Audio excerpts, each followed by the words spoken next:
I love it. I mean, I think it's great. Let him be friendly. Let him be friendly with the generals and admirals from all over the world. Why is there something? No, but is there something wrong with it? What is it about? Will you be there personally as well? And what is it about? Well, I'll be there if they want me, but why is that such a big deal? I mean, the fact that we're getting along with the generals and admirals from all. Remember, I'm the president of peace. It's good to get along. It's good. You act like this is a bad thing. Isn't it nice that people are coming from all over the world to be with us? It's not particularly unusual that generals who report to the Secretary of War and then to the President of the United States are coming to speak with the Secretary of War. It's actually not unusual at all, and I think it's odd that you guys have made it into such a big story. Is it a big story? I mean, I don't think it is, sir. I would think it's no, but isn't it a good story? I mean, we're respected from all over the world as a military force. I rebuilt the military during my first term, even though we gave a chunk of it away to Afghanistan. I love it. I mean, I think it's great. This event that's about to take place may be the largest gathering of generals that's ever gotten together in U.S. history. Apparently on September 25th of 2025, the U.S. Secretary of War Pete Hegseth issued an order summoning hundreds of senior military officers, including generals and admirals from the Navy, the Army, the Air Force, the Marine Corps, and Space Force for a closed-door meeting at Marine Corps Base Quantico in Virginia. Apparently the meeting is supposed to be scheduled for Tuesday, September 30th of 2025, and it applies to all officers that are the rank of brigadier general or higher, and all of their top senior enlisted advisors as well. Estimates of attendees are varying currently, but some reports are citing that there could be nearly up to 800 participants, including staff, even though senior leaders appear to be somewhat unaware of the full scope or purpose of this thing. Even officers that are currently in active conflict zones are expected to attend this meeting, which makes me think that something urgent is happening. Now, the Pentagon spokesman Sean Parnell confirmed the event, stating that, quote, the Secretary of War will be addressing his senior military leaders early next week, end quote, but provided no further details on the agenda. Now, something I think is very interesting is that a very senior Pentagon correspondent with 30 plus years of experience described it as an unprecedented event in their career, saying, quote, I've never seen anything like this. We might be going to war, end quote. Now, the lack of stated agenda has fueled further speculation and unease from a lot of people, with one anonymous source telling the Washington Post that, quote, people are very concerned. They have no idea what it means, end quote. Now, from what folks have said, the last time this many senior officers and leaders got together was during the Goldwater-Nichols Act of 1986, which totally restructured the entire military command, but nobody's saying anything about what's actually going to be discussed yet. So believe me, when I find out, I will keep you guys updated, because this is huge. This event that's about to take. Shalom, Yashar Allah. First and foremost, I would like to give all glory, honor, and infinite praises to Yahweh, Bahashim, Yahushai, Bahashim, Chachadash. Double honors to the beloved elders and the apostles at Great Millstone that taught me this truth. Peace and salutations to all you hopeful elect Akim out there laboring that are pushing this word in truth and in sincerity. This is your brother Amar from the GMS Boise, Idaho camp. And I want to do this lesson, based on some news that has been circulating online that's been confirmed, of this mass meeting, I guess you could say, of the top military officials, Salakia, in the Babylon's army, and the Department of War is just as the name says. These generals are getting together, through the spirit and power, through the spirit and power, Yahweh Bashim Yahushai, he's mustering up those to the battle. He's getting ready to move on. I'm not saying, not speaking like this, but based on prophecy. I'm saying this, because prophecy states that these nations are going to get in their mind, because Yahweh Bashim Yahushai is going to send his angels, because everything goes in order, to work on these leaders' minds to have these situations come up, because prophecy is a must. Yahweh Bashim Yahushai's words do not go out void. And so when I say he or that, this because it's based on prophecy that an end time World War III is biblical prophecy. And as you can see, that is becoming more easy to believe in these last days of a whole worldwide conflict, because of the amount of countries that cannot agree with one another, and the major players on each side that are powerful countries like, the Russia's, Gog and Magog, Russia, over there, the bear, as well as, the Moabite, the Ishmaelites, pretty much all these heathen nations are getting ready to go against these people that are going to be in this meeting, in the sense that, it's going to be Babylon the Great, the beast against, these other nations. But at the end of the day, these other nations are going to turn against Babylon the Great, and they're going to end up shooting missiles as well against this place. So, because no country is going to sacrifice themselves for Babylon the Great, especially not in these last days, when it's a part of prophecy that this place will be destroyed. So as you can see, it is a major red flag, brothers out there, that are looking into the news every day, that you would see such a gathering of military troops, or not military troops, like military officers and generals, because there's only one thing that they're going to talk about, i.e. the America, Babylon the Great, getting either invaded, sleeper cells, because they're talking about attacks here in Babylon, as well as the different problems overseas, what's going on with Taiwan, North Korea, South Korea, Ukraine, and Russia, different parts of Thailand and Bangladesh, India and Pakistan. There are so many different conflicts around the world that it's just a matter of time before it becomes a global event where these other countries are all involved in the war that is being, taking place. Because nobody is going to sit back in these last days on the sidelines. Yahweh Bashem Yahushai said in his scriptures that I'm going to bring right now that, the Lord is calling them up. So the great battle is coming. And this is Joel 3:9. Proclaim ye this among the Gentiles. Prepare war. Wake up the mighty men. Let all the men of war draw near. Let them come up. So it's not going to get better. You don't got 40, 50, 60 years where you're going to grow old till you have white hairs and see your children's children grow old. It's not happening like that, especially in these last days when all these countries have nuclear capabilities. When these wars are to a point where one side is going to lose and the other is going to win, what's going to happen? They're going to press that button. Even the Russians have what's called a dead man switch. So if they do not get a response within a certain time increment, the nuclear missiles that they have shoot off anyways. So no matter what, it's a lose-lose situation, but it's a win-win for the men of Yahweh Bashem Yahushai and to the king, for the kingdom to be established based on prophecy, which World War III again is prophecy. Verse 10, beat your plowshares into swords and your pruning hooks into spears. Let the weak say, I am strong.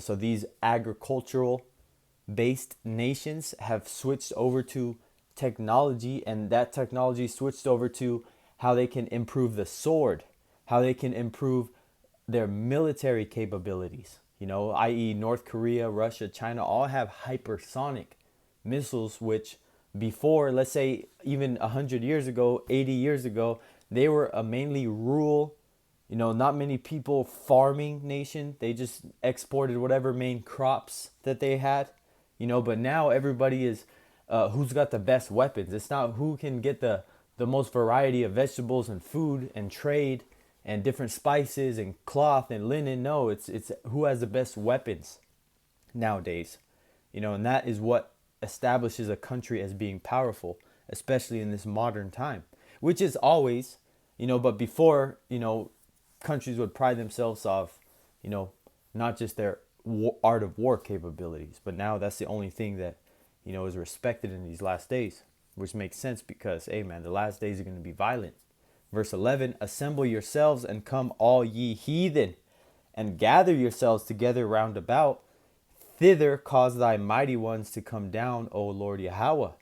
Let the heathen be wakened, and come up to the valley of Jehoshaphat. For there will I sit to judge all the heathen round about. And we know ultimately that's over there in the Middle East, the valley of decision. the valley where these nations are going to see the appearance of Yahushua, crack those clouds with a heavenly host, the thousands upon thousands of angels that they're going to try to fight against and lose miserably.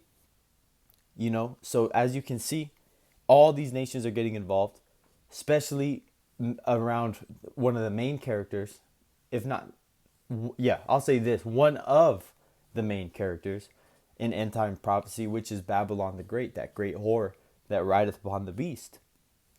So I have another scripture here ready that I was thinking of, because everybody is trying to, you know, we just got done looking at these wacky tacky Christians about the what do they call it? I even forgot. Damn it! How the rapture, man. We saw a bunch of Nigeria, the Ugandans, and different Jake around the world, and people selling their shit. Man, it's not that time. You know, they think it's bad now because of what the world's going through, but what's going to be happening in the future that's going to cause this whole place to be ripped apart, burned with fire, torments, different type of, I guess you could say, tribulations that these people are going to go through. There is a time for everything, and it is not a time for peace, like this Nero said. He said, "I'm the president of peace, my ass." You know, hell no. You know, that's why this devil is a proud talker. You know, and they really don't understand what's going to happen, and they're not expecting the men of the Lord to get spiritual powers, the angelic vehicles that are going to be indestructible, Yahushua cracking the clouds. So as you can see, man, it's not anything that this world is going to expect. However how bad you think it's going to get, it's going to be worse. I recommend the brothers, if they have Netflix, go watch the movie 28 Years Later. It is going to show you how dystopian and survival of the fittest it's going to be, as well as the different pestilences and demonic entities that are going to be plaguing these people, because it is not, like I said, not the time for peace. This is Ecclesiastes 3, and I'm going to start at the top. To everything there is a season and a time to every purpose under the heaven. That's good, that's bad, that's the best of times, that's the worst of times. That is the balance. Verse 2, a time to be born and a time to die, a time to plant and a time to pluck up that which is planted. So Jake, don't try to be, setting your roots down because you're a foundational Black American. Oh, because you're Mexican and this land was once a part of Mexico and the Babylon the Great, they stole it, man. Get the fuck out of that type of thinking, man. This place is not worth fighting for when it's going to be destroyed, Jake. Even for all the slaughter that our people had to take in this land, from the Gadites to the Issacharites to the northern tribes to the southern kingdom being brought over here on slave ships, this land is not worth a living generation and generation on. This is a bloody, blood-soaked land. There's been so many atrocities, murders. This land is polluted. You do not want to set roots down on the lack of better words, on a land that is a dark entity. It's not to say that the land's not beautiful in the forest or whatever, but the amount of judgment that this place has to be given for what it's done, it's part of prophecy that this place has to be destroyed.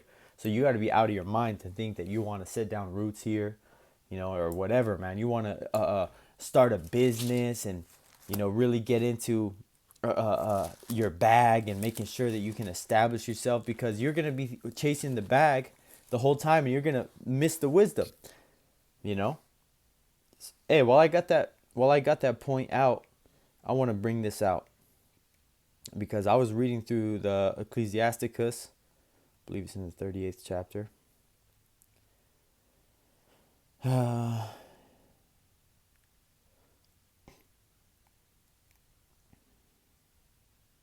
Here we go. So like I was saying, how Jake is so worried about planting here and getting the bag and starting a business and getting an LLC.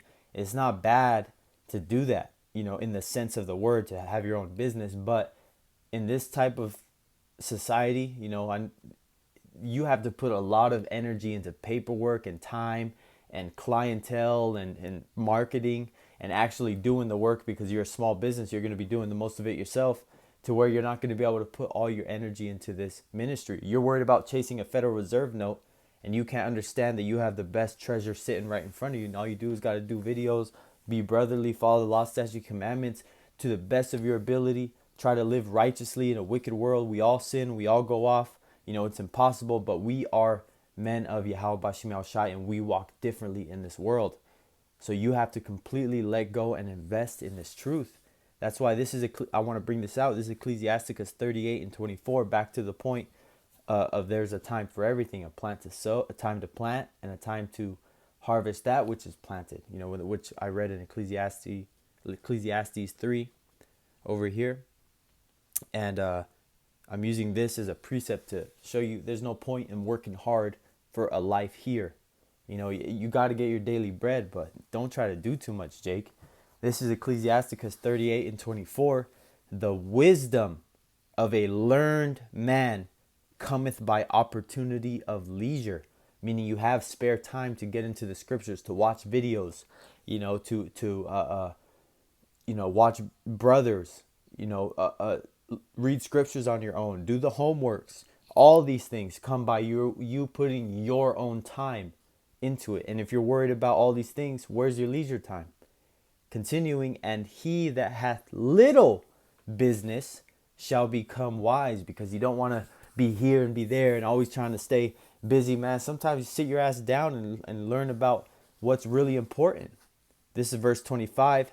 How can he get wisdom that holdeth the plow, and that glorieth in the goad, that driveth oxen, and is occupied in their labors, and whose talk is of bullocks? So you just talking always about farm talk. Oh yeah, I got this new yoke of wood that's specially made to take 3 oxen, so I can plow my fields 2 times as fast. All this bullshit, man. He's just like, okay, well, what does that got to do with the kingdom? What does that got to do with the time that we're living in right now? So Jake, man, don't overextend yourself in anything in the world. That applies to anything in the world that you're putting your time into more than the ministry, than this truth, than getting wisdom. Especially when you're coming into this, man, you got to really lock in. This is continuing back in the book of Ecclesiastes 3 and 4. Salakia, Ecclesiastes 3 and 3.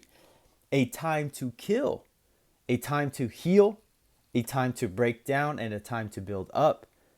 A time to weep and a time to laugh. A time to mourn and a time to dance.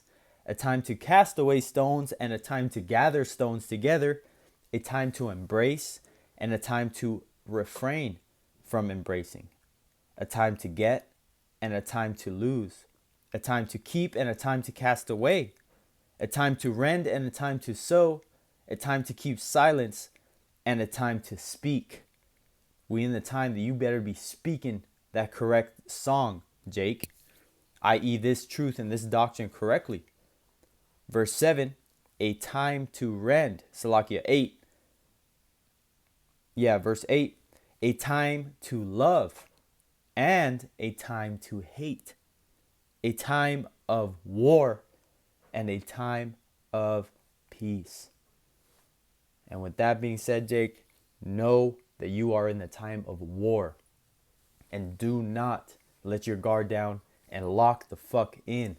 Especially in these last days, Jake, because you're going to appreciate what you put in this ministry when the world is going crazy, losing their fucking mind, and you're over there with a sound spirit, a stable mind, faith in Yahweh Bashim Yahweh Shai, and your conscience that's not condemning you because you know you did the best you could. So with that being said, Lord willing, I hope this lesson was edifying unto the elect. I like to give all praises, honor, and infinite glory to Yahweh, Bahashem, Yahweh Shai, Bahashem Chachadash, and double honors of beloved elders and the apostles at Great Millstone that taught me this truth. And peace and salutations to all you hopeful Lektakim out there laboring that are pushing this word in truth and in sincerity. Till next time, Lord willing, Shalom.